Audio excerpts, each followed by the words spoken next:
बिस्मिल्लाहिर्रहमानिर्रहीम। अस्सलाम वालेकुम, वेलकम टू माय चैनल। इस किस्त में मुस्तफ़ा और शर्जीना घर से बाहर जाते हैं तो रुबाब उनको देख लेती है और घर में सबसे चुपके अपनी सास शगुफ्ता के कमरे में जाती है।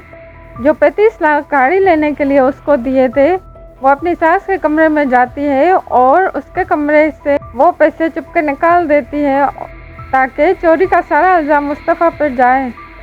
फिर अदील, रुबाब और शगुफ्ता साथ बैठे चाय पी रहे होते हैं। व्यूअर्स, फिर दूसरे सीन में शगुफ्ता मुस्तफ़ा के कमरे में आती है और उनसे कहती है आके अपनी बहन से मिलो, वो घर में आए हुए हैं। तो सब बेटे चाय पी रहे होते हैं तो रुबाब अपनी सास शगुफ्ता के पास आके कहती है जो पैसे मैंने आपको गाड़ी लेने के लिए दिए थे वो आप मुझे दे दें ताकि मेरा दोस्त आके वो पैसे ले ले। और शगुफ्ता जब कमरे में पैसे लेने जाती है तो वहाँ पर पैसे नहीं होते क्योंकि वो पैसे रुबाब ने पहले ही वहाँ से उठा लिए थे।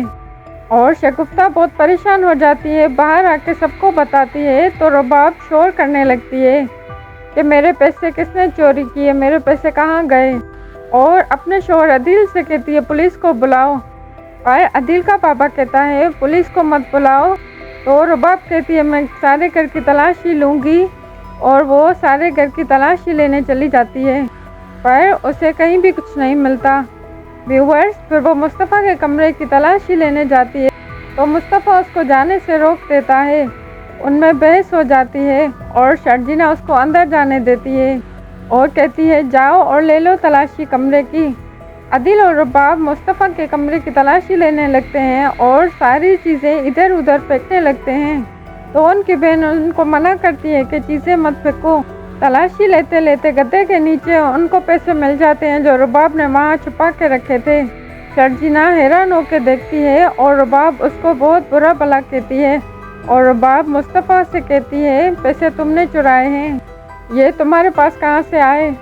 और मुस्तफ़ा की बहुत बेइज्जती करने लगती है और शगुफ्ता भी मुस्तफ़ा पे सारा इल्ज़ाम डालती है और उसे डांटने लगती है। तो रुबाब पुलिस को बुलाने की धमकी देती है और कहती है या मुझसे माफ़ी मांगो या मैं पुलिस को बुलाती हूँ।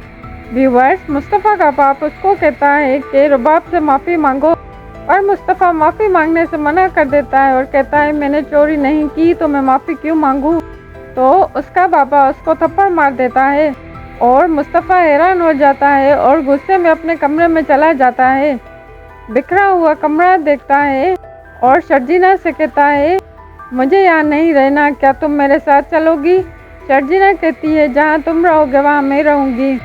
व्यूअर्स, फिर रुबाब अदील के बाबा पर पुलिस को ना बुलाने का एहसान जतलाती है तो वहाँ पर मुस्तफ़ा आ जाता है और कहता है हमारा सामान भी देख ले वरना फिर हम पर चोरी का इल्ज़ाम लगाएंगे।